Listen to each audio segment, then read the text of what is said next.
Mali has shocked corrupt African leaders after it announced a clearance payment of $332 million that have made the country the first African country to be free from any foreign and domestic debt. Did you hear that? Well, maybe let's ask, for how long has Assimi Goïta been in charge of this country?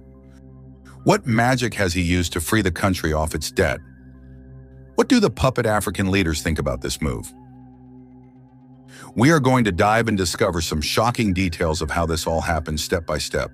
But first, a big thank you for all our returning viewers that motivate us to compile more interesting content for you. Always support us more by liking and sharing the video, then leave us a comment, and if you are new here, please consider subscribing and hitting the notification bell so that you be among the first to watch our videos. Now let's get started. For decades, Mali, like many African nations, has been trapped in a cycle of debt, a legacy stretching back to the era of independence. High debt to GDP ratios have weighed heavily on the country, impacting every aspect of Malian life. Schools, hospitals, infrastructure, all have suffered under the constraints of foreign debt and reliance on international financial institutions. But that all changed when Mali announced a historic $332 million debt payoff. This isn't just an economic milestone, it's a statement. Mali is taking control of its financial destiny. Just a few years ago, Mali, along with its neighbors, Burkina Faso and Niger, was hit with sanctions from ECOWAS. These sanctions led to debt defaults that might have crippled a nation. But instead of succumbing to pressure, Mali made a bold choice. So how did Mali pull off this economic miracle? Mali's success could ignite a new wave of economic independence across Africa. Sub-Saharan Africa currently holds over $700 billion in external debt. That's money that could be invested in local infrastructure, education, and healthcare. But instead, billions leave the continent every year in debt repayments, perpetuating economic dependency. With Mali's historic payoff, we're seeing the potential for a new path, one that challenges old colonial dynamics and prioritizes African sovereignty. But there's more to this story.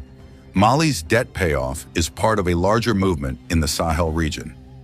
Alongside Niger and Burkina Faso, Mali has joined the Sahel Alliance, a coalition determined to redefine their relationships with former colonial powers and foreign financial institutions. This alliance aims to build economic sovereignty, strengthen regional security, and forge new partnerships on their own terms. These nations share a common vision, a Sahel region that controls its own destiny, free from external manipulation. Leaders like Burkina Faso's Ibrahim Traoré have championed initiatives to keep their nations financially sovereign.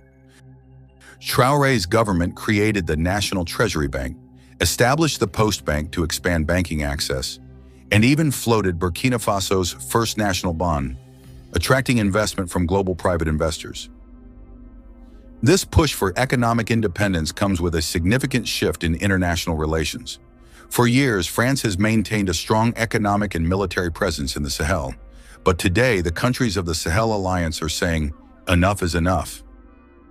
They're questioning the legacy of neo-colonial policies that often benefit France more than the African nations themselves. In response, these countries are exploring new partnerships.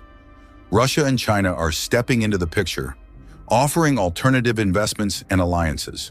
But the big question remains, is this simply trading one form of dependency for another, or a true path to self-reliance?